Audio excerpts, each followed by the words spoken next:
in college, I definitely just remember hearing, you got to build your network, you got to go to these networking events, you got to go shake hands. And I think we're now living in a world where you can network just through the internet. And how do you give value to people? Because in return, you build a relationship, you build a network. The problem is so many people think like, they're never going to respond to my email. They're never going to respond to my DM. Send it. Send it. As Rory Kramer says, run it.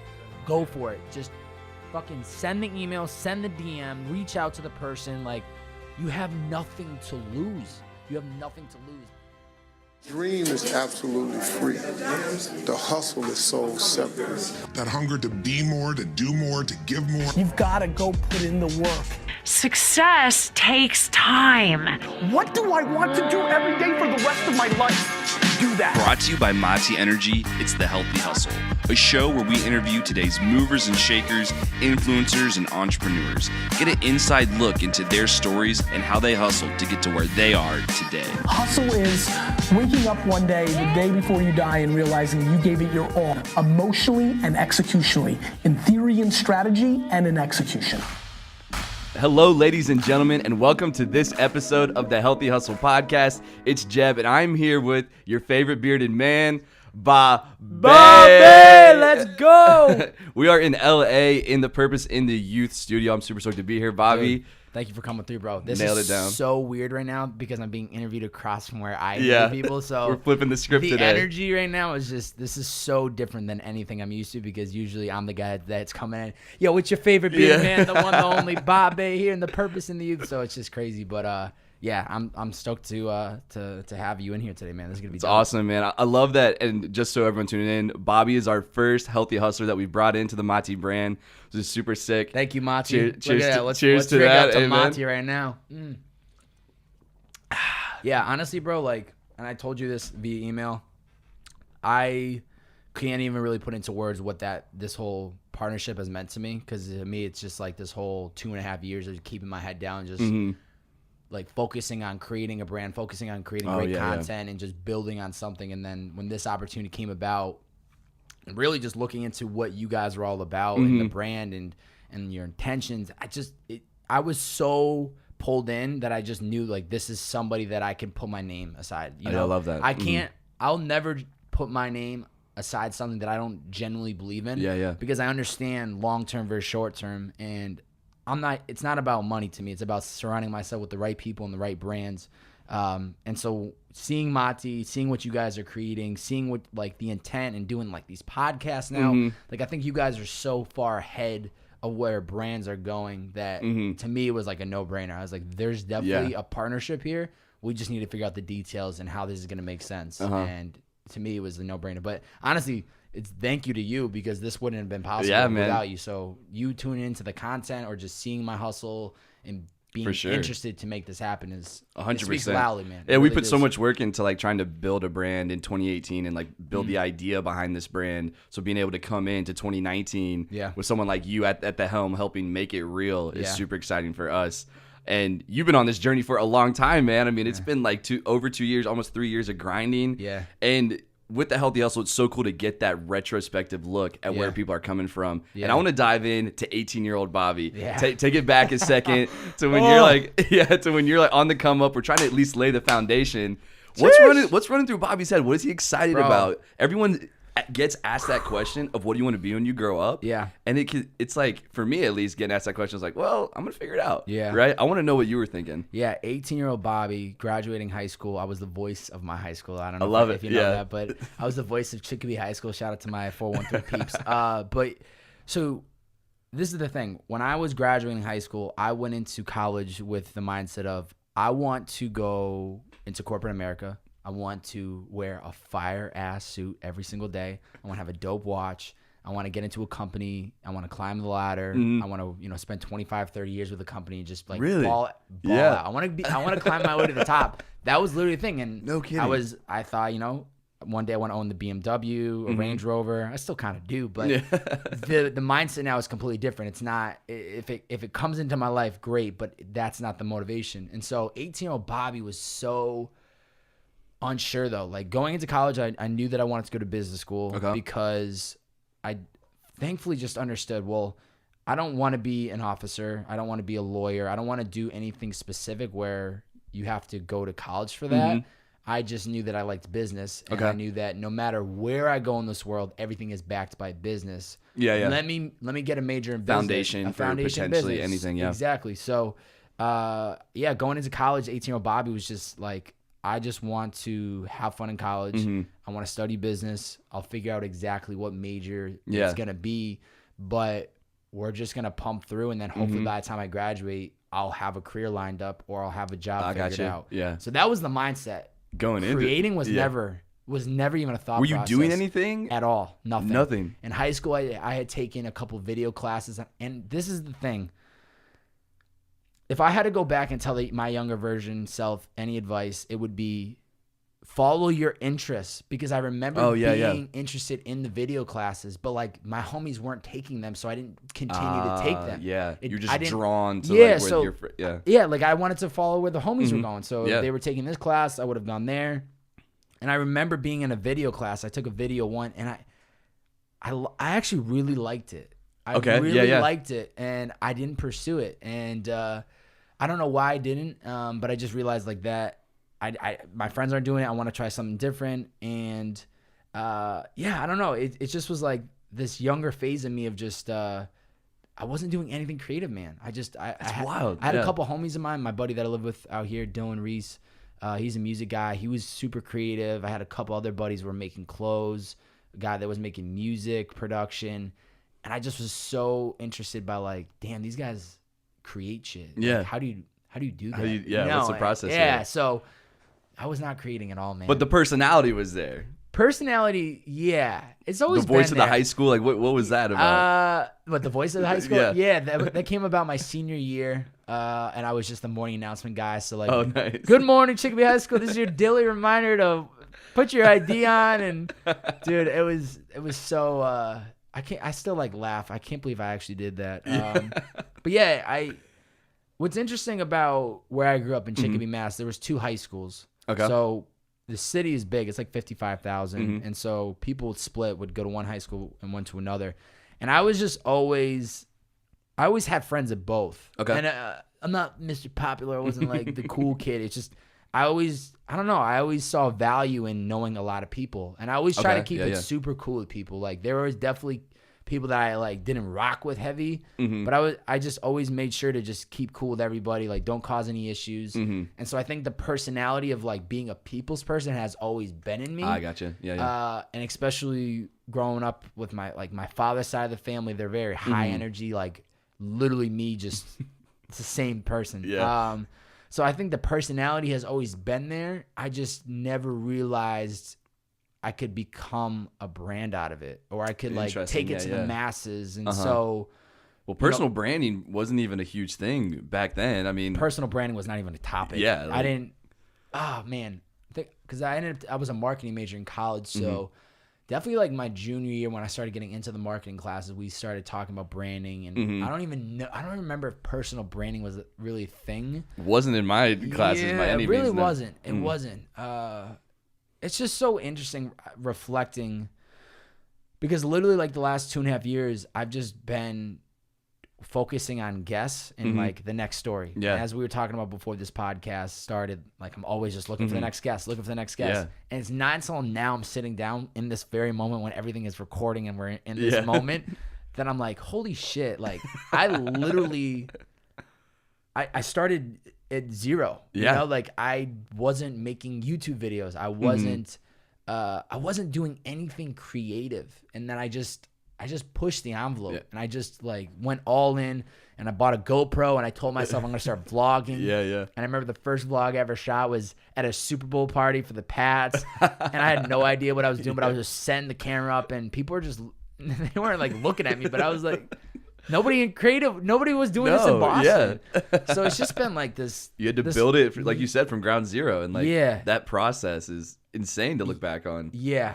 Every day leveling up, making that one move. Small, dude, just small incremental little wins and little gains, and just learning, and just trying to just push the envelope of what can I potentially do? What could I create? What guests could I get on the show? For sure. What YouTube vlog could I create?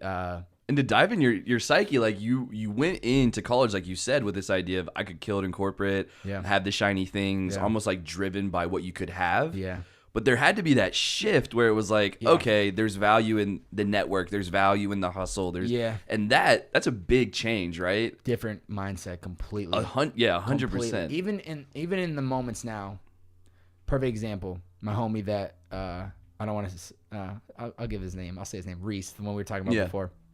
We're even talking more of like on a formal business relationship of like, what does our relationship look like moving forward now as business? Because I just see where I'm going, and I want to build a core team now. So when things happen, I have the right people around me, and he's somebody that I believe in. He believes in me. Great relationship, and so even we're just talking numbers about moving forward. It's like I wanted people to feel as invested in me as I feel invested in them. So I want them to be paid correctly. I want them because I understand the value of networking. I understand like, I think so many times people get caught up in this very moment of like making $100 and they want to keep it all to themselves. Pass it out to like your homies or the people that are helping you make shit happen, because that's going to get them more interested to help you, so that when in 6 months you get $100,000, they still want to be part of you. And I guess what I'm just trying to say is like network, I just realized was something super important. The moment that it all shifted was my junior year, and I had an internship for a marketing company. So it was a startup of about, at the time, I want to say maybe like 35, 40 employees. Wow, okay. So it was a cool environment. Yeah, for sure. But it gave me a taste of what corporate was going to be at scale. Okay. And so I just saw the great people. Like there was nothing wrong with this company. Okay. Like great people. It was awesome. It had like that startup and energy. There was like this table or this kitchen area where it had all these drinks you could drink. Oh yeah. And every Thursday, the cool perks. The cool stuff. Yeah. And every Thursday the company would buy you lunch. So I made sure I was always working on Thursdays so I could get the lunch. But I just saw the structure of like people showing up at the same time every day. Yeah. The same meeting was happening at 10 a.m. The same like conversation of like, how was last night? How was the weekend? It was just so repetitive, and I was just an intern. Yeah. And so that was the moment of like, this is not what I want to do. Wow. Like, it was scary. It was really scary. You know, that's like a work environment that a lot of people would kind of strive for or look for compared to others. So just to have that recognition. I also think because I wasn't like the company was selling it was like a B2B software. Yeah. So it was just it was more of like helping make your website more clickable and more user friendly for people that are inbounding.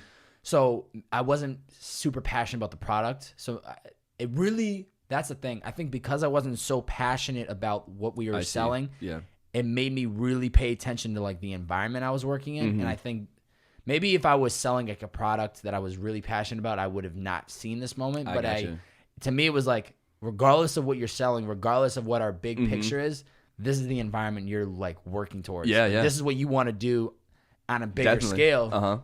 So it just scared me, man. It really did. And I remember they were even like, I started in the fall of 2014. And so I worked, and then spring of 2015, they were kind of hinting at the idea of like, oh, maybe in the summer, would you want to do this like as a full-time internship? Okay, yeah. And I ended up leaving the company earlier. I didn't even finish the semester. I was like, wow. This isn't for me. I got to put in my 2 weeks. It was just like a lot of things were kind of happening. And so that was when I started to shift to Uber. Yeah. And then that summer, I literally Ubered all summer. And so this is a major shift for you right now, having the mindset. Because this is finishing junior year. Yeah. I'm about to be going into oh man, this is crazy. People don't even know. People don't even know. Now I'm about to be going into senior year. And this is when everything's supposed to be lined up. And what I thought I wanted to do was people are signing deals, like getting the job. I mean, signing bonuses, like things are coming for. I'm sure the competitiveness of the school that I went to at Bentley University, small business school. People were going in that first 2 weeks of school of like, how was your summer? Good. I just signed my full-time offer. Wow. Yeah. And I was like, You're sitting there like, I drove Uber all summer. I don't know what I'm doing this year. I'm thankfully, I don't know what it was. And I maybe sometimes I got to give more credit to my parents, but my father always said to me growing up, and I've said this so many times on the podcast, but this was also a very important moment of like, he always would say like, no matter what you do, as long as you love it, we'll support you. And like that always stuck to me. And he always would say like, you got to do something you love. You got to do something you love. And so going into my senior year, I'm just so lucky that I had this mindset of like, I understood, I don't know what I want to do after I graduate, but I don't want to look back on my senior year and regret that I stressed out all year trying to figure out the next step, that I didn't get to live in the moment. Yeah. So I literally was just like, I'm going to try to figure some things out, but I'm going to have a lot of fun. And so I went balls to the wall senior year. Like, we were going out a lot. I was like spending all the money I had, but I just knew like this party, quote unquote, is going to end. And then I'm in the real world. So are you doing anything to tee up the real world? No. Like you said, you're living in the moment. I kind of looked online for jobs and careers. I think I went into the Uber corporate, and I like sent out a Boston resume because I was driving Uber, and I really liked what they were creating. And I said, maybe I could work for this company. I looked into Apple. I looked into products and services that I really liked, because you knew what it was like when you didn't believe in it. Spotify, Boston. I think I had actually tried reaching out to them. I tried reaching out to Uber, didn't find anything for Apple in Boston, but nothing was lining up at all. So I just kept having fun, and I just like I screwed myself, not intentionally, but I transferred schools after my freshman year. Shout out to LaSalle College in Newton, Mass, to Bentley, and so I don't know how. I never failed a class, and all my credits pretty much transferred, but I ended up being behind. So both the last 2 semesters of my college, I had to take 6 courses. So the course load was kind of heavy. So I was like I had a good amount of school to get done.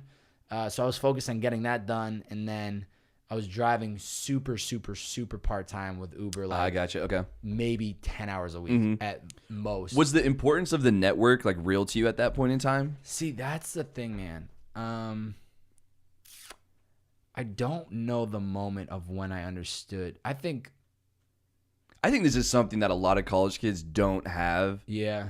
Hit them soon enough. Yeah. And like really putting yourself out there and building a network of people. Yeah. That can, not even looking for value from that network, just building it to say, what can I do for you? Yeah. Getting my foot in the door or whatever it is. Yeah. I'm trying to think, man. I don't know the moment. I mean, as in college, I definitely just remember hearing, you got to build your network. You got to go to these networking events. You got to go shake hands. And to me, I was like, yeah, I got to do that. But I also was just like, and that's kind of like I guess for me, it's like, that's like the old school kind of mindset towards it. New age, there's so many more, I guess, almost dynamic, interesting ways to have those conversations. It is. And it's also because the thing is like when you go to these networking events, everyone's there to do the same thing. Pass out business cards, assess what can you do for them. Superficial, like how do you break in? I don't like that. No. And I don't like that at all. I think we're now living in a world where you can network just through the internet and trying to keep short, simple, sweet, to the point. What can you do for other people? I think that is, if I could give any advice to people that are listening that maybe are in college or are in their careers and trying to like figure out the next pivot, it's figuring out how do you give value to people, because in return you build a relationship, you build a network. So what I didn't realize starting this podcast was that this would become the ultimate networking tool, because I am essentially saying to people, hey, come on to my show. Let's talk about you for an hour. And who doesn't like talking about themselves? Everybody. And so I bring these people in. I make sure to do a lot of research. I want them to sit down, maybe not have listened to any of my podcasts before, but be hopefully blown away by the amount of research I've done, and make it so that they feel like, wow, this kid actually is valuing my time. For sure. Roll out the podcast after, make it look great. Don't ask for anything in return from these people, and just establish a relationship, and then hope that in time something full circles or whatever. They see what I'm doing and they send me somebody. I don't know. But yeah, this podcast became my ultimate networking tool. And the value that I've just been giving is people just to have a platform to tell their story and maybe voice things that they've wanted to talk about, or you know, a lot of these people are creatives and people see their products, but they don't get to hear their stories. So here I am trying to pull these stories, but at the same time, it's always been, a way for me to figure out what I wanted to do, because I guess to kind of fast forward everything and to catch up to speed for people that are listening and have no idea of my story. So it's like I graduate college. I still don't know what I'm doing. I went home and I tried lining up some things. I wanted to live home because I figure no rent. I could live free, like, and nothing was lining up. I spent probably a month and a half home. And that's when I was really, I got the inspiration to start the podcast probably springtime of my senior year. Yeah. It wasn't at first it was gonna be a men's health podcast. Interesting. Yeah. I never really got into the details of like that's what it was going to be. That was the first idea. I was listening to a podcast called The School of Greatness by Lewis Howes. I was listening to Gary Vee a lot. Yeah. They were talking about podcasting a lot. I had always wanted to have a voice in the world. I remember in high school wanting to getting into blogging, but I get so anxious with writing sometimes because there's just so many ways you can write, and you got to re-edit. I'm the same way with that. Yeah, I want to talk. I love talking, and once we hit go, there's no going back. So it's like you're just gonna get the natural me, run it exactly. And so I was toying with the idea of like, I want to start a podcast, so what's it gonna be about? And as a men's health would be kind of cool. Like I could talk about like men's fashion, my interests, men's fashion, fitness, like women, this, that. And luckily I just thought about like the long term. Am I going to enjoy doing this day in, day out? Not really. Like, I don't know if that's really what I want to talk about all the time. Like, I like those things, but if cool. I was living that every day, am I going to like that? And no, and it wasn't like a true fulfillment to me. And so, once again, seeing homies around me just doing super passionate things, and listening to Lewis's podcast, The School of Greatness, I was so interested on like the stories he was bringing onto the show. Okay. But it was so focused on like people that had been super successful, like they were in their 30s or their late 40s or 50s. Yeah. And I was like, Where's the podcast talking to the youth right now? Where's the young go-getters? Where's the young bucks? Where's like the people in their late teens, early 20s, like just graduated college, like figuring it out or making shit happen? Because I was seeing online people that were doing shit that were 22 years young or like 18, and I was like, where is that podcast? And that's when it just kind of clicked. It was like, I want to start a podcast. I want to create the platform that I'm looking for. Wow, okay. I had friends around me doing super dope shit. Like I said, music guy, a fashion guy, a producer, a model, a photographer. Like, now don't get me wrong, at the time, like they're in their own lanes, like doing small scale, but they were in the process of doing it. And so I was like, let me just start talking to them. This will be the starting point. And yeah, man, that's wild. I just started talking to these people, and then, you know, it wasn't until probably like in the episode 20s and on that I was like, okay, not only am I trying to figure out my goals and my passions, but this is the networking tool, because I started connecting with people that I wouldn't have just normally just gotten coffee with. And so, yeah, just kept running. Back to what I love, something that you said before is like giving the people like a unique opportunity to share their story. I think people that are in those creative fields are so head down in the hustle of what they're actually doing. Yeah. And like you hit on this when we got started, like I'm actually looking back now for the first time, because you've been so focused, and the people that you're bringing on have been so focused on building that business, so giving a vehicle to share that story. Incredible. Such a unique thing to be able to share. Incredible. I feel so fucking fortunate. I'm sorry if you can't swear on this podcast, but I feel so fortunate that it just fell into place. And man, I believed in it. I don't know. I just like, timing was so important. So many things that have happened in my life. I got so lucky in a sense. Because I wake up every day with this like fire inside me to keep creating. I love it. Like to just keep building, like to keep And it's not, 2.5 years later, I'm now just like really starting to enjoy it because I've put in the work. I put my head down. I'm 120 plus episodes in. I've built something that I'm proving to people like I can do this. Amen. In the beginning, that first year, it's like I know what I'm capable of doing, but you're trying to convince people to like understand the same vision. Or that's what's so cool about this conversation is like we're gonna dive into how Bobby like built this thing because you had that inspiration to say, hey, we need to showcase these younger individuals. But now it's like, all right, you had the idea. That's cool. Ideas are cheap. Hustle is the value. Yeah. What was step one of going down this path of getting to where you are today?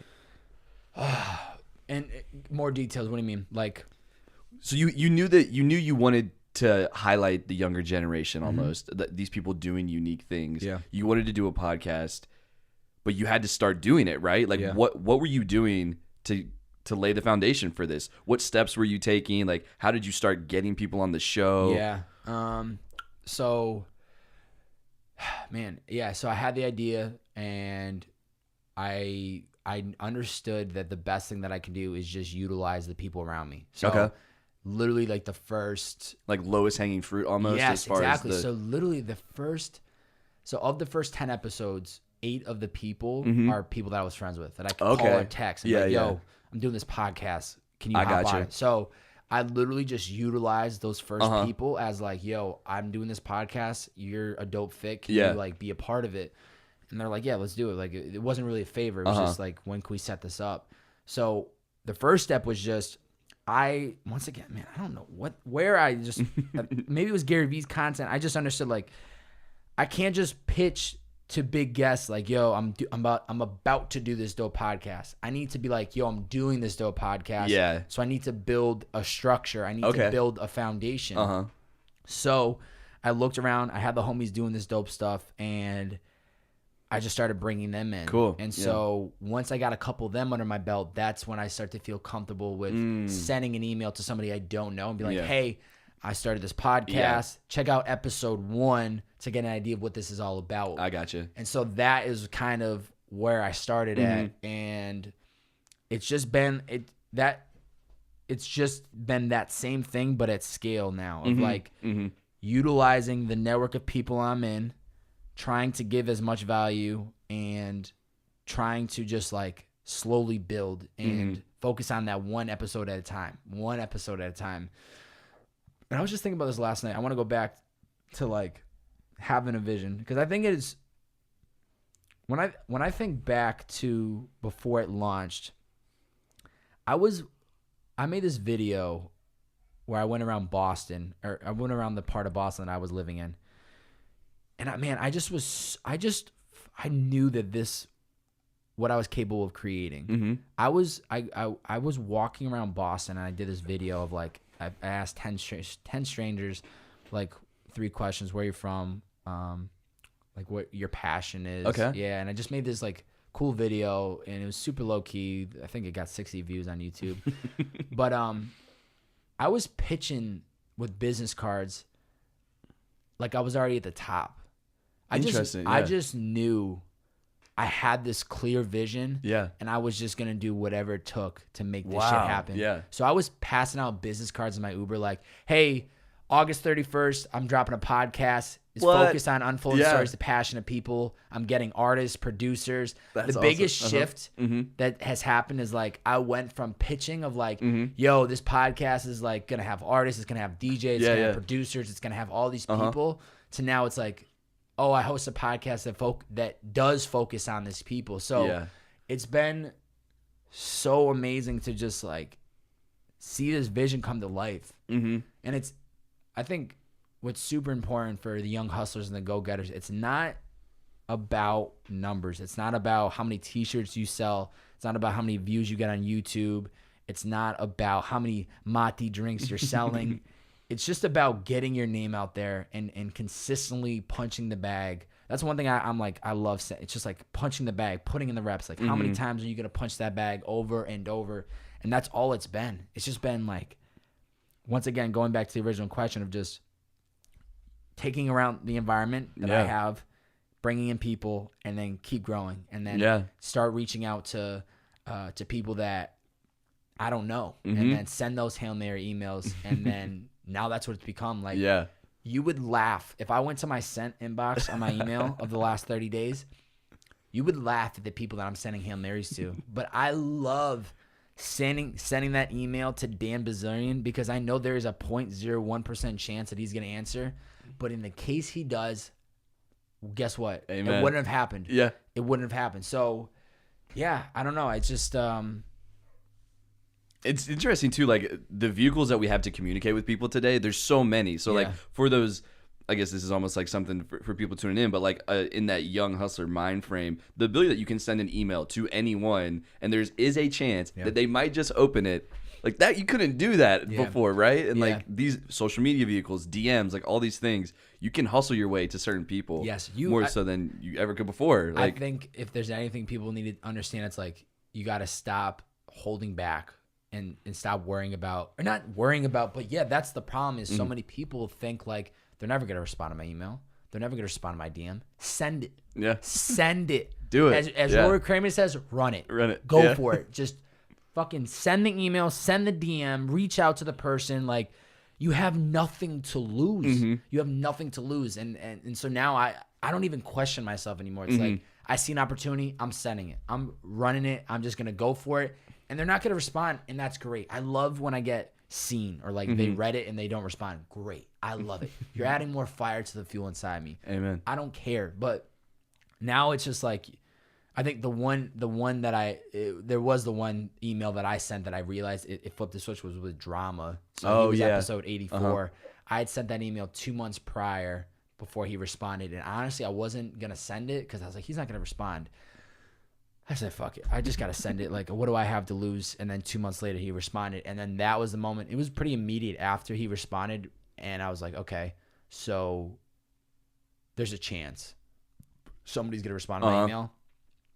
I'm going to keep sending them. Yeah. It's proof that it works. Yeah. And so you hear people say, like, just do the thing you've always wanted to do. Like, send the email, send the DM, or just create the product, or just, like, do it. But I can only say it loudly and visually and through my Instagram stories. I can only say it so much that it's like people just have to wake up one day and just tell themselves, I need to do it. I love documenting my journey. I love showing people the raw Uber grind, the raw, like, everything, like the behind the scenes of showing guests coming in. Like, I love showing people the process because it's real. Like, I can't be more real with people. Like, what you see, the best compliment I can ever get, I think somebody said this to me recently. They're like, oh, yeah, it was 2 weeks ago. I had these two creators. They were out in town. They wanted to shoot something. And so they're like, yo, we'd love to make something for you. Like, are you down? I said, yeah, absolutely. So I hopped on the phone with them. We scheduled it out. And they came out and we shot. And that day, one of the guys was like, yeah, man, like, after we got off the phone with you last night, we just like looked at each other like, yeah, he's like exactly who he is. And it's that's awesome. That's like one of the greatest compliments I can get because there is a lot of bullshit in this world. There's a lot of like this facade that people create online and like it's just corny. It's not true. It's not authentic. But what you see is what you get. Yeah. When this shuts off, it's the same person. It's the same hustle. It's the same drive. It's the same energy. I just think it's super important to be authentically yourself. But I'm rambling at this point. Well, that's a great, I think, point for people kind of looking at that next chapter, coming out into their youth, right? Like, stay true to who you are, be authentic, no matter where you're going. And something I think is like really interesting. So you've talked to, was it 120? 120, yes. 120 purpose-driven youth. Yeah. What's like what's underlying among all these people? What have you noticed that's been like something that stood out? It's the same thing of what I was just saying of like, I have a vision for this podcast. I know exactly what I want to create.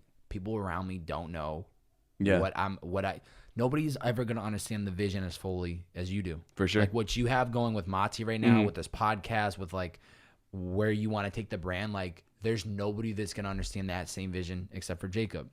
Nobody understands what I'm trying to create. Nobody understands any of the guests that I've had on the show, but they do. And they see it, and they just see it through, and they have their eyes on the prize, and that's like the greatest thing ever. Literally, this week's guest with this girl named Carly Stein. She's the founder of this company called Beekeepers Naturals, and she was working at Goldman Sachs, like Yeah. a very reputable business, Yeah. like huge. That's the end goal for a lot of people. Huge. Yeah. In New York City, making great money, like hustling. She was a trader on the trading floor, like Wow. doing that. But then she had this business she wanted to start. It was her passion, and people were questioning her, like, "You're about to leave your career. Yeah. Like, you're What are you really about to doing? do Like, why would this." you do it? And she did, and now she's successful, and she's living in Venice, Yeah. and she has her own business. She's a team of 15. Like, so it's the thing about all these guests is that literally they just have had that vision. That's the thing, bro. It's like Charlie Rocket, one of the, I'm not sure if you're familiar with his content. I'm familiar with Charlie. At Charlie on Instagram, if people are listening, check out his story. He was 2 Chainz manager, and then now he's like completely changed his life. He lost over 150 pounds. He ran a triathlon, and now he's just like putting out great energy, great content. Yeah. He has his own podcast. But the one thing that he said in the title of the podcast I had with him, he was episode 111, was believe bigger. Believe bigger. Like, go bigger. Like, whatever you're dreaming of, go bigger. Yeah. And that's what all these guests are, man. It's like, these are just people that, like, they have their own self-doubts. We all have our own self-doubts. I have my own self-doubts. Like, Of course. fucking probably on a daily basis. And Yeah. it's not long. It's not like the whole day I'm like, fuck, I don't know if I could do this. Like, but there's like those moments of when I'm driving Uber, there's like a split moment of like, fuck, am I really going to do this? Like, is this going to work? I'm like, yep, it's going to work. Pick up the next passenger. Keep going. Boom. Keep pushing. Punch the bag. But punch the bag. Exactly. But that's literally been all these guests. It's like so different. Artists, DJs, producers, entrepreneurs, makeup artists, film directors, photographers, tour managers, actresses, models, talent managers, all of them doing something completely different, but they all had a vision. And that has been the same takeaway. There's all these little gems that I get from every episode. There's just something unique or something they said that sticks with me, but it's just people with a vision, man. It's like, it's priceless. When you can really like vision something you want and you want to create, or you know you want for your life, and you just sign a contract to yourself of like, this is what I want to do, and you commit to it, and you keep your head down, and you just do what you have to do to make that happen, man. The world, it's just fucking beautiful, man. It's beautiful. So what would be like your biggest piece of advice to someone coming out of high school, trying to make the decision on college, they're in college, or like you've talked to so many people, inspiration for them has probably come from so many different angles. Yeah. And, you know, for me, even from my personal experience, like going into college, I did a program where you didn't have to know what you had to do. I was still in that whole like discovery process. Yeah. What do you say to someone in that discovery process? Follow your interests. Yeah. Follow your interests. Listen to your gut. Follow your heart. Like, really going back to what I was telling you about high school, of just not like pursuing the video class. Like, I kind of wish I did, looking back. I don't regret any decision I've ever made in my life, because I'm super grateful for where I am today. And I'm just happy to be here. I'm happy with everything that's going on. But like, that is the key, is that even if people around you aren't doing the thing that you want to do, or you're interested, like, you got to push the envelope. You got to try things. That's the only way you figure out, like, if that's something you're really passionate about. And, you know, we're starting to see a shift now where people aren't even going to college anymore, or they're dropping out. Yeah. And I'll never say like, don't do that, because I did it. And so that's just not, I can't say don't do it, but I would challenge people to like follow that interest of starting a business, or if there's a company you want to work for. It's like, you really gotta, it's so scary, because you're like, what if I fail? What if this doesn't work out? Like, you actually end up learning more. So even if it doesn't work out, you learn something. Yeah. Like, even if this project doesn't take off, the guests, the people that I've met, the person I've become, I've literally learned so much in the last 2.5 years, and it's just been from listening. Like, I don't read. It's just not me. I've never been a big reader, but I listen a lot, and I've completely transformed as a human being in just my goals and my mentality, and like the person I've become, and it's just been from listening. But like, for that high school, or even people now, man, there's people that I'm sure the advice could go beyond college, right? They're in their careers right now, and like, they don't like it, and they think that there is no option B, and they just have to do it. It's like, you don't have to do that. Like, yeah, we all have bills to pay. Find a way to make it work.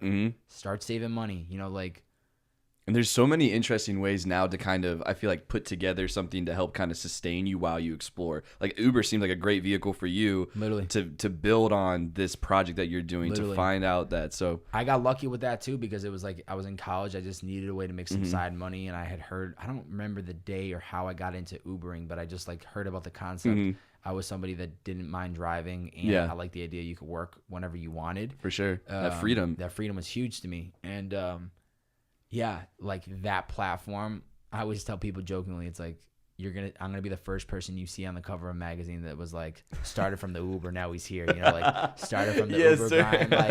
Like seriously, like I've built this entire thing funded from Uber 100%. No That's parents incredible. from my mother, no parent from my parents, no money from investors, literally from Ubering. Like you got college loans, rent, fucking investing in equipment, food, everything under the sun has been from Uber.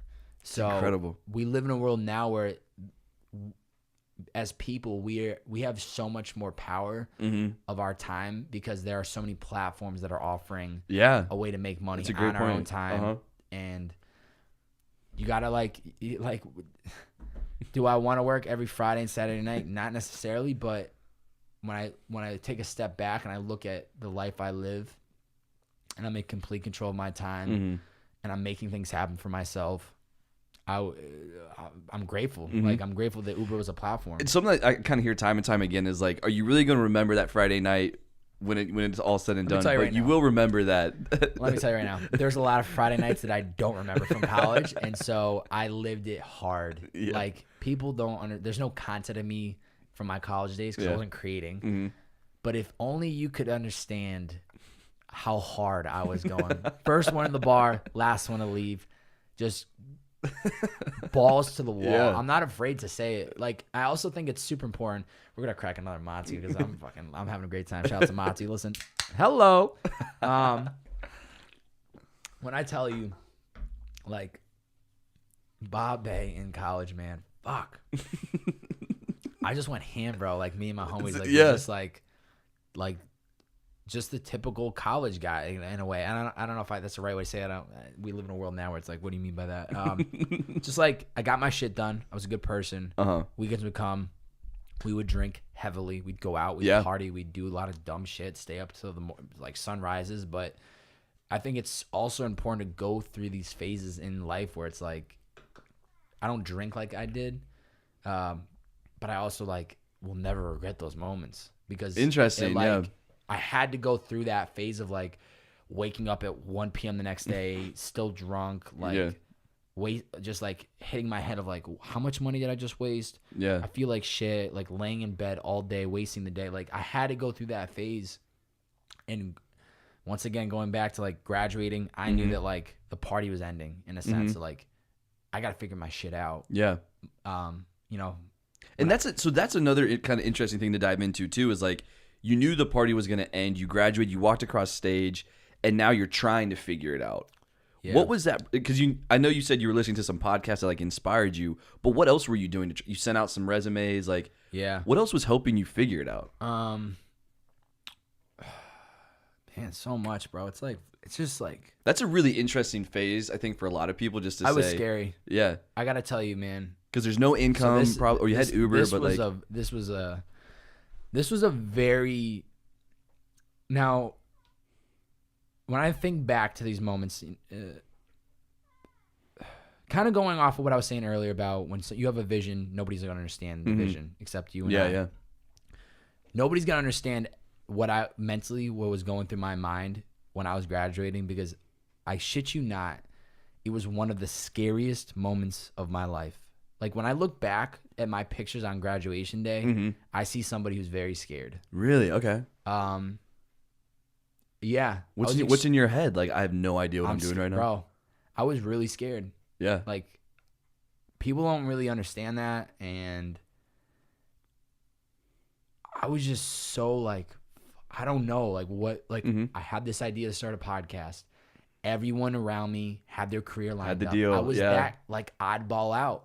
Like I just had this idea. Getting passed by almost, like. Bro, I just like, so when I thankfully, I kind of started telling my parents like this idea of this podcast, and they were just like, listen, we're always going to support you with whatever you want to do, but you have college loans that are kicking in 6 months. We're not paying for that. So you have to figure this out. And I was like, great. They're at least supporting me, like telling me like, you can do this, like go do it. So man, it's crazy. So I kind of like, I did try a couple things. One, this was the moment I wanted to say, when you asked that question, there's so many things that are like running through my head that it's so hard to like put into words. There was this crazy moment of I get back home from graduating, and immediately the first job I ever had was working for my uncle. He owned like a nursery, so like a landscaping place. Yeah. I started when I was literally like 12, like 13. That was your first? I think I talked about it in the Monty video that we made, but yeah, it was literally my first job. I was in 7th grade, and I just wanted to make money. I wanted to hustle, and literally legally like couldn't work for anybody, but I could work for a family friend. So I don't even know if that was give legal. you like $20 on the weekend. like there you go. I'm like, dude, I made $50. Yeah, exactly. But this is what's crazy, is that was the first job I ever had. Super grateful for my uncle. A lot of the work ethic that I have today, I think, was just watching and learning from him, working for him growing up. But I get back from graduating, and he's like, oh, it's the summertime, so it's like the busy months. He's like, hey, like we need some help. Like, do you want to come make some money? I'm like, well, I got nothing else lined up. Why not? And I remember I get back, I start working, whatever. And I just remember there was like this weekday when it was like super quiet. It was like 6 p.m., 7 p.m. The sun's kind of setting. It's middle of the summer in Massachusetts. It's hot. And I'm sitting there just like watering some of the plants. And I'm like, wow. I just graduated college. I'm 6 figures in debt. I'm back to the first job I ever had. And I have no fucking idea what I want to do with my life. Like, wow. You have to talk. I'm telling you, like, think about it. Like, the place where I feel like I learned a lot of my work ethic, I'm literally back there with a college degree in my back pocket. That's heavy. What are we doing? And once again, just like seeing my homies around me, like they had full-time careers, $70,000, $80,000, or not signing bonus, but they had like $70,000, $80,000 a year jobs. And I just still had this like idea for this podcast. And I don't know. I gave myself no other option but to make this work, because I believed in it, and I knew it was going to be valuable to people out there that were trying to like learn. But also I want to acknowledge my best friend that I live with here, Dylan Reese. He was also super important in this entire thing. And I think the moment that really sparked me so I went from men's health podcast, not going to work. Maybe I could do like a passion project, which is Purpose in the Youth. Yeah. I had the idea of like bringing on guests. And the moment that I was like, we're doing it, was him calling me. Okay. Going into finals week of my senior year, I'm literally in the car with 4 of my buddies. We're going to the grocery store. Get some bullshit. Probably booze too. He calls me like, yo, I just got booked for my first tour. I said, holy shit, let's go. He's like, yo, do you want to tour manage it? Because I know you're graduating. You don't have anything lined up. Like, let me, like, it's only like 8 shows, but do you want to do it? I said, absolutely. Like, I'm there. It was the last week of June, so I was like, perfect. I'm graduating in middle of May. I have 6 weeks. I'm going to be fired up for this. Like, it gives me something to look forward to. That's why I went back and I started working for the uncle. I had 6 weeks to kill. But I had seen him in high school start making music in his basement, and I used to be his hype man, going on stage with him. But I had seen somebody that had gone from having an idea to make music to now he was getting booked for his first tour. Okay, so he made it real for you, like, almost. Seeing and being by his side for the 5 or 6 years of like every layup of like being there every show, for sure, driving from town to town in our area, selling tickets, driving to different states to do one-off shows. I had seen like the consistency and what it took to bring something to life. And so seeing him and being by his side all those years, it literally was the best thing that could happen to me, because I was like, okay, I saw someone do it. I just have to do it myself now. Okay. Like, I know it's possible. Uh-huh. And I think sometimes that's all you need is just one person to see it firsthand of like Mm-hmm. bringing that vision to life. Yeah.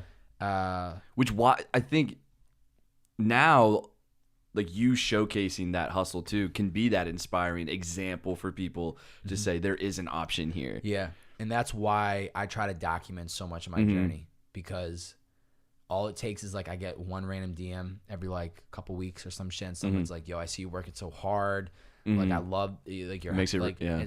it's helping me." And so it's like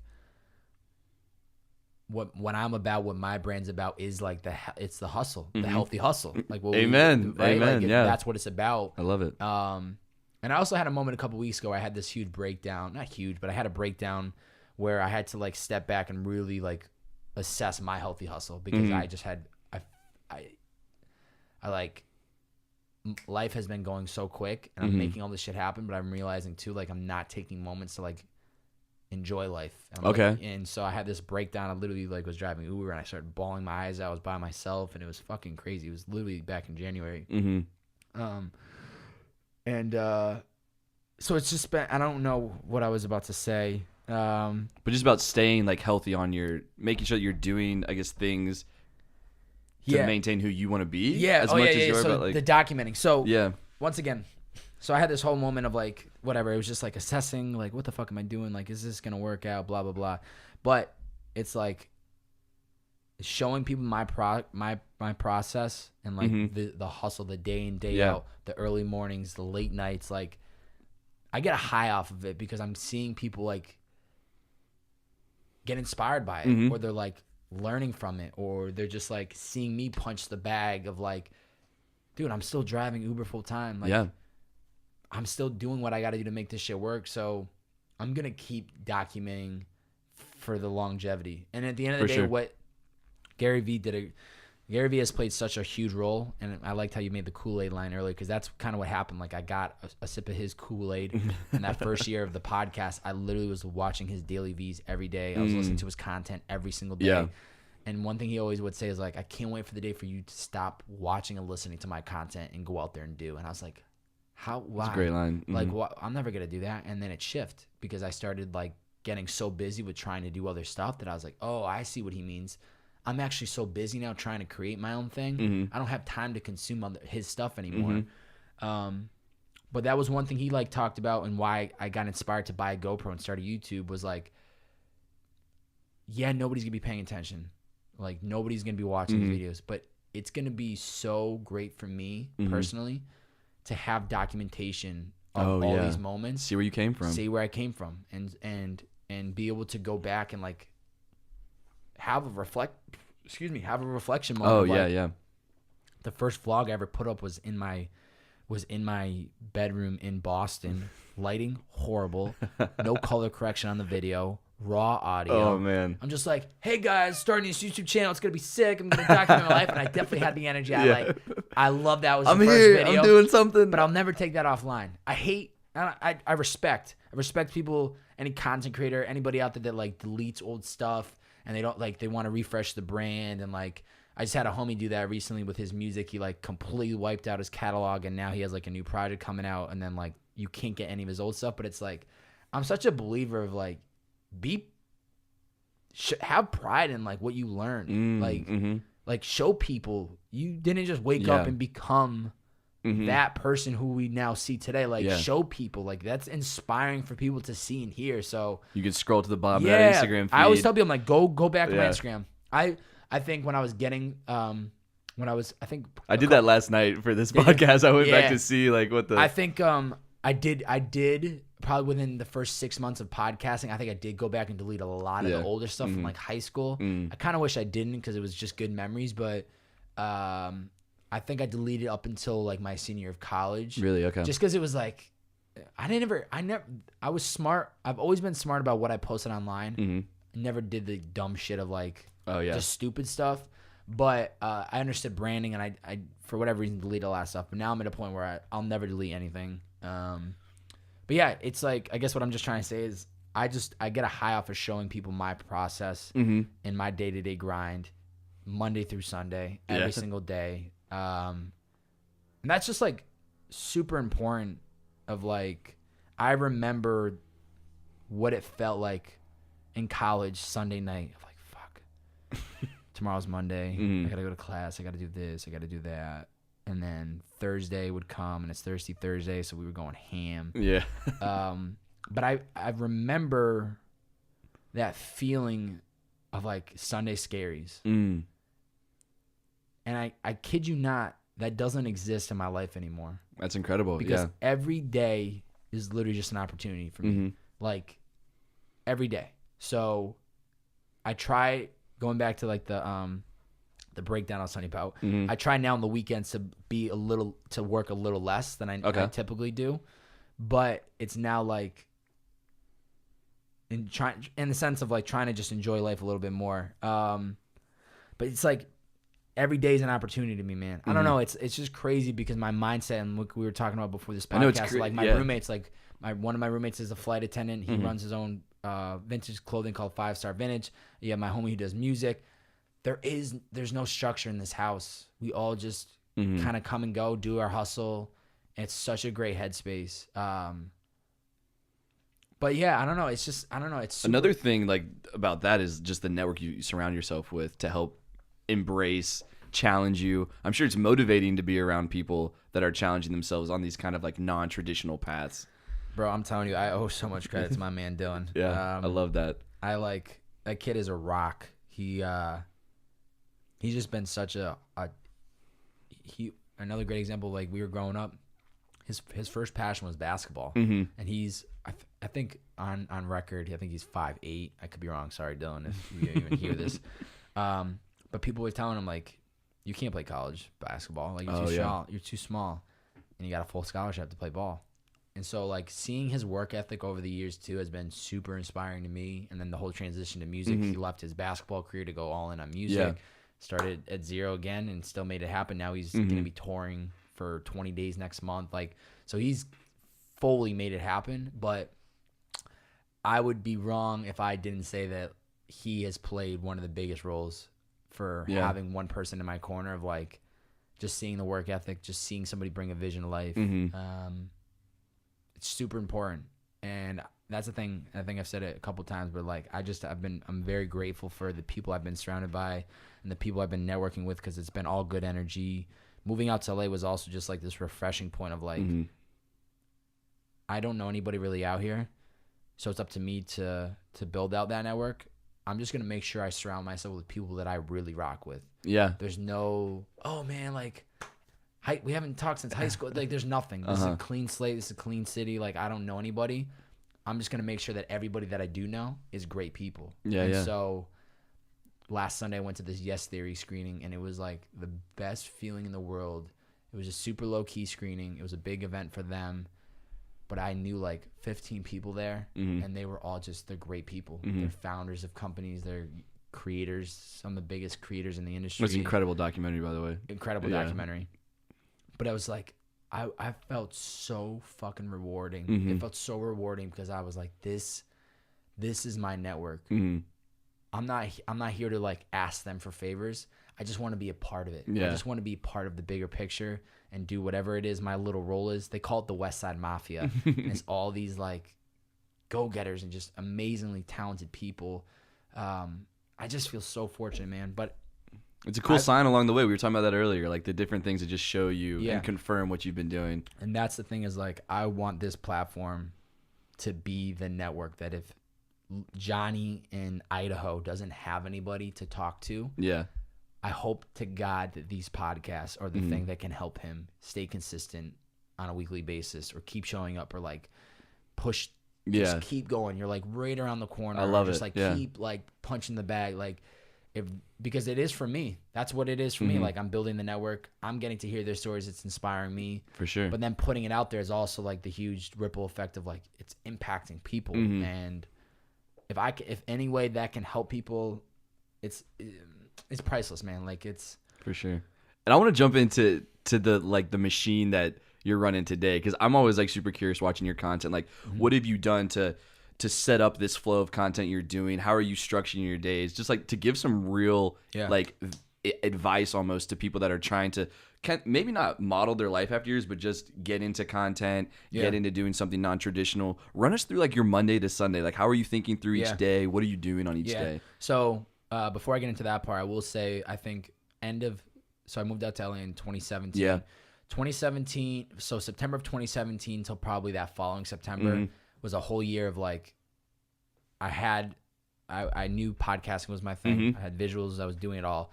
And then it was like now pushing myself as a creative. So then I started, I've tried a bunch of different YouTube series. Like if you scroll back, I've done Brain Food, which is like every Sunday I would just go on a rant in my garage and I'd wear like crazy outfits and just rant on things. I've done the second podcast, what I was telling you about before, called Breakfast is Served. I also did another series called, what the fuck was the name of it? People would ask me questions. I called it The Way I See It. So it was like more of a professional. Yeah. So the garage was me ranting jokingly, but still being like hopefully inspiring. And then the What They Don't See was like a formal sit down in here where I'm just like talking to the camera of like, not what they don't see, excuse me. Yeah, because that's the new series going with it. The Way I See It was just like, this is how you think you should do this. So for a whole year, I pretty much was just trying a lot of different series as a creative. Yeah, that's really interesting. To now where I'm at. Once again, I want people to understand it's like, you see what I'm doing now is structured. It's very like, you know what you're getting from me. I've figured out my lanes. Yeah, it's very focused. I spent a year of like trying a bunch of different stuff. Okay, yeah, that's really good to hit on. So it's very important for people to understand, like try. Just try and see what works and do something for a couple of months. And if you get sick of it, move on to the next. So what were the signs that told you that Purpose in the Youth was the one to stick with then? Was it just because best traction, best interest for you, or like? Well, because it was the core. This has been the core of me as a creative. It was always there, underlying all those tests. Yeah, I mean, it's like, I always like people. I've always wanted to build, like, it was the beginning point. And so to me, it's like, this has always been the core. Everything else I'm doing is below. Like, this is the energy. Like, this is the bigger picture, but I know that I can try a bunch of other things below is going to still feed into what I'm trying to create. So yeah, like I knew like there's no way I'm stopping this, and if I do, it's gonna be for a pivot to something that's bigger or whatever. But now in my day-to-day grind, I've kind of figured it out, and it took me a long time to figure this out. I've done numerous morning routines. I think morning routine is something that people have to try and figure out because like I've done the roll out of bed, start working within 5 minutes, and I like laugh thinking back on that because I can't believe I did that for so long. It's totally unhealthy. Yeah. And I'm so glad that I never do that anymore. Now I'm at a point where I always like try to throw up an Instagram when I'm at the gym in the morning to once again document the journey, and then I get off the social and so even I wake up day to day, I'll go through the morning routine and then I'll give you the day to day on the week. In the morning, I'm big on you win the morning, you win the day. So I wake up usually around 6. I'm in the gym by 6:30ish. I'm there. I work out. Usually do a little bit of cardio, maybe some abs. Got to feed that dad bod. And then I do a sauna. I'll come back here. I'll have a shake, shower, and then I'll meditate for like 10 minutes. Get a coffee, sit down, and then work. Okay. So I don't even check socials, texts, emails until about 9. Wow. So you gotta figure super I'm up focused for on like 3 hours before, and I'm focusing on me. It's my time. Gym, like I'm not talking to people. It's so important because then by the time I'm answering emails or text messages or checking my socials, I've already been up for 3 hours. Yeah. I've had enough time to just think about what I need to do on the day. Everything. It's just me. It's my time. So that's my morning routine. There's a really cool, I want to draw this back to a parallel with another podcast we did with the founder of a company called New Primal. Okay. Their first grass-fed beef jerky company, founder's Jacob Burt. And he has a very, very similar mindset in that he fills up his cup in the morning before he pours out his cup during the day. And he does this, work out, meditate, eat, then he's with his family. Yeah. And it's just a common theme of success that I'm starting to see through doing these podcasts is the morning is the morning is me, right? I got to get myself right, get my mind right, whatever it is, before the rest of my day hits me. Yeah. So I love hearing that from you too. It's super important. Like I'm telling you, I was doing that for a while where I'd wake up and just start working for 2 to 3 hours, and then I'd go to the gym for like 10:30, 11 a.m. But I would feel like drained already. It's like, I don't know. I'm also very fortunate because I've created a lifestyle where I can do that. Where some people that have maybe a 9 to 5, they'd have to get up at 4 or 5, but like it's much harder. So I'm just very fortunate that I was able to at least kind of create that life for myself. But I just think it's super important because also too, I'm big on like, if you've had a rough day, sleep it off. Like sometimes just like sleep it off and then tell yourself that when you wake up the next day, you're right back to it. Like just leave that day behind you. Like focus on 24 hours at a time. And so just focusing on my time in the morning, it's just been it's just like, if I don't work out in the morning, I'm not doing it at night. It's just not going to happen. Like I got you. There's going to be so many things running through my mind that I'm not going to be able to focus on working out because I'm going to be trying to answer emails and texts. And morning time is usually the one time of day where people aren't bothering you because they're just starting their day. They're just getting up. They're just having their first cup of coffee. Like nobody's communicating with you. So it's like the best time to focus on you is that morning because nobody's bothering you. So I think that's super important.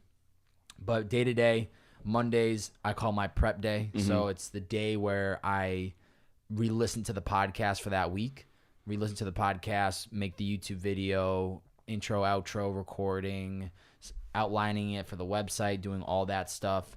That's usually my entire Monday. I usually also go grocery shopping, so I'll like buy stuff for the week on Monday. And so my Monday is just focused on creating the content for that podcast that week. Tuesday, same thing. You do the morning routine is the same thing throughout the week. Saturday and Sunday, sometimes I'm once again trying to sleep in a little bit more and like live and like don't fucking like just chill once in a while. For sure. So Tuesdays, I'll get back from the gym around 9, and then from like 9 to like 2, I'll try to like send emails or like figure out who am I got a podcast with in the next couple of weeks, do all that stuff. And so Tuesday, Wednesday, Thursday, Friday, I'm usually doing that same type of day where it's like I'm getting back, and from like 9 to 2, I'm working on my stuff, podcasting, emails, prepping for podcast guests, outlining like the questions, and then I'm driving Uber from around 2 to like 10:30, 11 o'clock at night. Okay, yeah. And it's the same thing throughout the week. Wow. And so I purposely, if I have a podcast on a Wednesday, usually not on Wednesday, we'll call it Thursday, I'll have them come in for 11 a.m. It works out great for people because it's after the morning commute, get them in and get them out before the afternoon traffic. So it's like, it's an ideal time. It's also like the beginning part of their day, so they're fresh. They haven't had too much stress. Yeah. It also works out for me because I can get them in at 11 and out by 1-ish. Go on Uber. You see what I'm saying? Wow, so it's like I figured out the process, and that's literally just been for like at least the last year and some change. Man. So when I tell you like since moving to LA, a year and a half, because that year in Boston, it was still this whole phase of trying to figure it out. I wasn't creating as much as I'm doing now. And now that I've been in LA for a year and a half, and like, you know, I do the behind the scenes stuff with my man Kirk Cedric. I do the podcast, Purpose in the Youth. I'm now doing this new series called What They Don't See, an inside look at where creatives create. I've just figured out this great consistent flow. I love it. Sometimes it can feel repetitive, and that's where I think, and that's why I had the breakdown, because I've just been doing the same thing and like staying so focused that it was just like mentally draining me. Of like, it's Saturday, I know exactly what I got to do. I got to go work. And it wasn't like a bad thing. I've always had fun with driving Uber because I'm talking to people all day, but it was I was like a moment of like, I'm not living. I'm not like taking the moment to go meet up with. Yesterday I went to Cuts Cuts Clothing headquarters and just like chopped it up for 2 hours. Like just that was so rewarding. Yeah, I didn't drive for 2 hours and didn't make money, but it was like that's what I need. I need more personal connection. I need more time with people that I genuinely believe in. But yeah, the structure, it's like that's what it's been like. That's awesome. So it's just like every day, just and that's the other shift when I was telling you about of like not having Sunday scaries or like the Monday blues. Every day is a new opportunity. Mm-hmm. I'm in complete control of my time. We could end this podcast. You could leave. I could literally be a bum and just lay on the couch all day. Could do that all day tomorrow if I wanted to. Work needs to get done. It's on me. It's part of being an entrepreneur. Like the weight is on you. For sure. I love that. I love being in complete control of my time. But yeah, man, it's just been like I figured out the structure and I've just replicated it and I've just done it over. I love that. Yeah. Over and over and over and. I think it's great perspective, man. Just to like understand how you've been able to build this machine that's turned into something super, super exciting, honestly, and something that we're super stoked about. I have one thing I was just thinking of while you were saying that in the Uber. This is just like off the wall question. Go ahead. What's your conversation starter? Oh man, I like that. Because you do like pitch Purpose in the Youth, right? No, not really anymore. Not anymore? When I was driving, You should get like some signs in there or something. dude, when I was driving Uber in Boston, going back to like before I launched it. Yeah. I was pitching everybody. I know. Yeah. Hey, do you listen to podcasts? Oh, okay. Well, I got this podcast coming out. Well, driving over here days. today, I was like, I'm in this car for 20 minutes, and if this dude just started talking to me about his deal, like, I would totally listen to him. So a lot of people now, I don't ever bring it up unless they ask, but people understand that Uber drivers, there's another story to them. Yeah. So the question is, what else do you do beside Uber? 9 times out of 10, that's what they're asking me. That's not always the conversations are. I'm just like such a people's person. I'm like, hey, how's it going? How you doing today? Cool. Yeah. And you'd be surprised at like how quickly people will open up with you because they just like they have something going on in their life and they just like need somebody to talk to. And so I become the guy that they want to talk to about it. I saw your post the other day. You're like, I'm not your last night. Somebody last night was like just therapist. Like I wasn't like there's some real shit. People like are crying in my Uber and I'm just like, holy shit. Like I take it as a responsibility of like being a people's person. Like this person doesn't have anybody to talk to. Like just like try to be helpful. But then you get some bullshit of like, oh my God, this relationship. Blah, blah, blah. I'm like, oh my God, bigger problems in this world. Yeah. So yeah, it's usually just like, hey, how's it going today? Good, how you doing? And then like on the weekends, it's always easy. I'm like, oh, what do you got going on today? Or I'm just such a people's person. It's so natural to me. But a lot of times people are like, so what else you do beside Uber? And then that's when I'll like I'll give the flow them a pitch. for it. Yeah. And it's not even like, I do this sick podcast. Like I've had like all these really dope people. Have you ever heard of like Jake Cass and a Movement or like all these people? I don't flex about it. I just tell them what it's focused on. And I'm just very subtle about it. They're like, oh, like what people have you had on? I'm like, oh, what are you into? Maybe I can tell you a guest that I've had. So I keep it super low key. Yeah. So I have business cards at all times. So it's like if they ask about it and they're like, where can I find it? Boom, business card. Gotcha. But there's some days where I'll go 2 or 3 days of Ubering and it doesn't come up in conversation. But like, should I be pitching it more? Maybe I should. Maybe I should be like pushing the envelope. But I'm just so like big believer of just like patience and naturally letting something grow. Well, you've let this grow really organically too. Organically. So it's probably, there has been. I remember I was messing around with like advertising on Instagram posts and Facebook ads early on, but in the last year, $0 in advertising. Yeah. 0. Very fortunate that the product that I'm making is new guests every week. They could potentially share it out, which is going to help grow it naturally. Yeah. But so I don't want to be that guy like in the Uber. No, I understand that completely. People are always like, oh my God, thank you so much for like not like being aggressive with it. Like we get into cars and they're playing their music and they're like, yeah, I'm an artist. Like check out my music. It's just so aggressive. You don't want to be that guy. It must be like that out in LA. It's not like that in Raleigh. Yeah, right. I just never wanted to be that guy. So I just, I keep it super low key, but that's the Uber life, man. It's a grind. So 3 years in the hustle, like what's something you've learned the hard way? Like what's a funny story from something that came up that was like, now you look back on that and you're like, wow, that really happened, or I did that, or like. Oh, that's a great question. I'm always a lot of like people build a business. They're like, oh man, I totally shouldn't like invested $10K on that, or like, I made a really bad call there. So it hasn't been anything financially.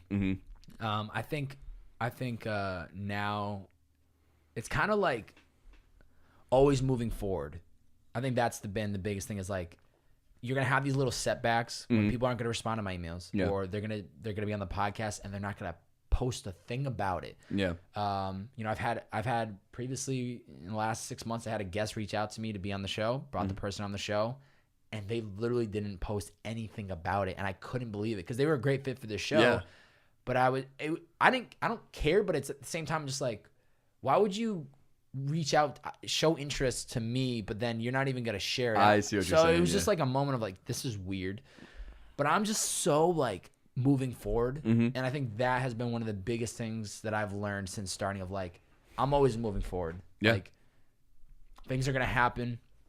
People aren't gonna respond to my emails. For sure. They're gonna see my DM. They're gonna let it be seen. They're not gonna respond. I'm gonna send a text message. They're not gonna respond. I'm just so like moving forward that I look back and like there were definitely times that I got hurt or like I was caught up in thinking like, why didn't they respond, or like trying to like rationalize. I would just spend time and energy thinking about whatever it is. No, I don't do that anymore. Now I'm just like, dude, I'm moving forward. I'm gonna keep chugging along. You don't want to be a guest on the show? Great. Guess what? The world's full of people. I'll find the next person. And hundreds of thousands. Yeah. So it's like, I think that's super important for anybody that's like out there. You don't have to be a creator. It's just, you could be you. Like, if a relationship isn't working and they're divorced or like whatever, it's like, you have to move forward. Keep moving forward. Like, once again, I just said recently, like, sleep it off. Wake up, go on. You have to keep moving forward. And so I think that's been the big thing for me of just, I'm always hustling, man. I'm just like, what's next? What's next? And not getting caught up in. It's incredible, like to think through how big of a mindset shift it's been. Like, looking back at yourself in college to where you are now, like the focus of what you're excited about, where your head at is incredibly different, man. It's inspiring. Yeah, it's super cool. I don't think I haven't really had a formal podcast or sit down conversation talking about this story in a long time. I had my roommate Steve interview me for the 74th episode. Okay. So we're at 120 now. So a year ago, I had him reverse the script. I sat in that chair and he interviewed me. And so I like rant and I went off on everything. But I haven't had the opportunity to really talk about what we've been talking about. And I haven't had the opportunity to really reflect on it because, of course, I'm having my own mental reflections. For sure. In the day-to-day grind. But I'm always moving forward. Exactly. That I'm not, like, stopping and the just, momentum like... of that. Exactly. Like, once again, that was part of, like, this breakdown of, like, I need to just stop. And, like, once every, like, 2 or 3 weeks, like, take a day and just don't do anything. Like, like... hang out with the homies, like it's okay, yeah. Like do things like this, but I was always like, gotta go Uber, gotta help save some money. Like I was always just trying to move forward. But now it's like taking moments to reflect, and it's like this is already a big win for me. This conversation, because it's like, man, I'm doing it.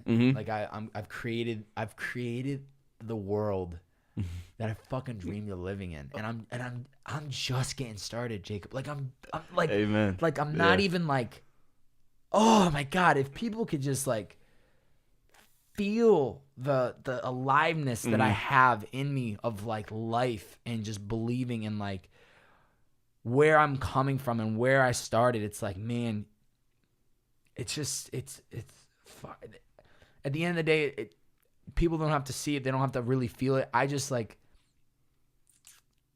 it's for myself, bro. At the end of the day, like I fucking did it, man. Like, that's why you wake up every day and you're down with it, man. Like exactly, because you're happy, satisfied, fulfilled, right? That's how we want to live our lives. Yeah. So for everyone tuning in, I want to hit like the Mati brand is really about helping people achieve their natural potential, be all of who they want to be.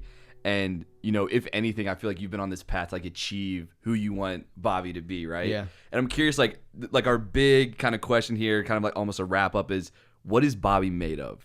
At the end of the day, someone walks up to you, they're like, who is Bobby? What are core pieces of who he is? What would you tell someone? That's a great question. What am I made of? Yeah. Yeah. What you hold true to? What are like the key pieces of your personality? This is gonna sound so basic, and I don't understand why this is so hard for people to wrap their head around. And I was thinking about it the other day, and it's so important. And I'm gonna say it, and people are gonna be like, oh, I've heard that a million times, but yet people don't fucking get it. Be a good person. Be a good person. Wow. That's all it takes in this world. Yeah. If you are a good person, Uh-huh. and it kind of going back to what we were talking about way in the beginning when I was in high school, making sure I was just good with everybody. Yeah. I'm not saying being a kiss ass. I'm not saying like go cheer on everybody and like I'm not saying that. I'm just saying be a good person. If you have nothing good to say, don't say anything. Like keep it in the back of your mind. Like, oh, you don't like this person's song, you don't like this video, that's fine. You're not going to like everything in this world, but be a good person. It literally costs you $0 to be a good person. And I think bless the family I was raised by, bless the people that I grew up with, where I went to high school, the city that I grew up in, the people that I met in college, the people I've been networking, the people I'm sitting with today. It's like I have only gotten here because I just was a good person. And I didn't ask for a whole lot. I've just tried to put the weight on my own shoulders. And I continuously just try to move forward, being that good person. But it just baffles me with what I see on the internet and people trolling and people just like, man, there's just so much bullshit energy in this world. It's like if you have nothing good to say, don't say it. Like you don't understand what somebody's going through in their life. I try to like look at that as every person is like, okay, maybe it seems like this person just got broken up with from a relationship. Like I had a relationship before, like I got over that within a month, but yet they're still caught up 6 months later. You don't know what that person's going through in their mind. Like you can't be the judge of that because you're not in their shoes or you have moved on. So it's like what I'm made of is I'm just a good person at heart. It's as simple as that. It really just baffles me, Jacob, that there's more people that aren't just be good. And like I said, I'm not saying be a kiss ass. I'm not saying you have to be out there rooting for other people. I'm just saying you know what you want to do. Figure that out. Keep your eyes on the prize of whatever that is, and just be a good person to everyone around you. And the people that talk shit, smile. Amen. That's the best thing. I don't really get trolled on, or I don't really have people talking shit, but when I can tell somebody doesn't really like believe in what I'm doing, or they're just kind of like, oh, that's cool, or they don't want to be a part of it, or like maybe they're just like, I don't get a response for an email, or they just like turn down the opportunity. That just fires me up because I just want to prove them. Smile and wave, boys. I just want to prove them even more. Fuel for the fire. Exactly. Yeah. And that person that didn't want to be on the podcast and a year and a half later does want to because I'm fucking killing it, please come in. I'm happy to bring you in because I'm not going to like hold you. I'm not going to hold a grudge. Like they said no, so I'm not going to do it now. You know, like at the end of the day, just to make it simple as that, what I'm made of is I'm just a good person, and I will forever be like that. That's just who I am. Like, stay true. You can love me for who I am. If you don't, that's fine. I'm not gonna take it personal. If you don't like my high energy, my positivity, you don't like what I'm about, that's fine, man. Like, not everybody's gonna love me, but at the end of the day, I think if anything, if I can get your respect, you don't like my product, you don't like my podcast, you don't like the energy I put out, that's fine. Respect me enough to just not say anything to me at all, and then we'll be fine. I love what you were saying about how like when the computer's turned off, when the camera's off, it's the same Bobby. Same shit, dude. Yeah. We're gonna literally end this podcast and be like, all right, we're like, this was dope. Like, you know what I mean? Like it doesn't like it doesn't miss a beat. Yeah. Don't get me wrong. When I'm like on the opposite end and I'm like the podcast host, I'm like, here we go. You ready? Okay. Hey, welcome back. Like there's a higher energy that comes out, but it's the same person at core. It's the same. You're going to find me like on a street and like say what up to me. It's the same shit, man. It's just the same exact person, and it's going to forever be. And I'll hold myself accountable. And that's the thing about documenting everything. It's like, if I ever get to a point in my life where I'm like doing shit that I know I shouldn't be doing, all I got to do is go back and be like, that's where you came from. Remember who you are. You're going to grow. You're going to evolve. That's great. That's the whole point of life. But if I cut a check today for $100,000, you damn well better believe nothing changes in my life. Nothing changes. Now I can actually create more. If anything's changing, I now can do the things I really few hours back do. In the day. I can scale a lot more. But am I gonna go out and buy a bunch of shit that I don't necessarily need? No, because I understand. Let's take that 100,000 and let's reinvest it, and let's make that into $1 million. Let's take that $1 million, make it 10 million, and just grow. But yeah, being a good person, man. That's I love that. Question. It's so simple, but it's so beautiful at the same time, man. I think it's incredible. So, dude, this has been insane to hear about the mindset shift, the inspiration. I love like the focus on the vision. Yeah. And I think like one thing I'm really walking away with that I think is just like such a great thing for people tuning in is finding that vision, staying true to it, and like the commonality between everyone you've talked to is having that focus on the vision. Yeah. It's just such a strong thing. So it's going to be pretty easy for people to find you, but give us the social media handles. Yeah. Give us everything. Yeah.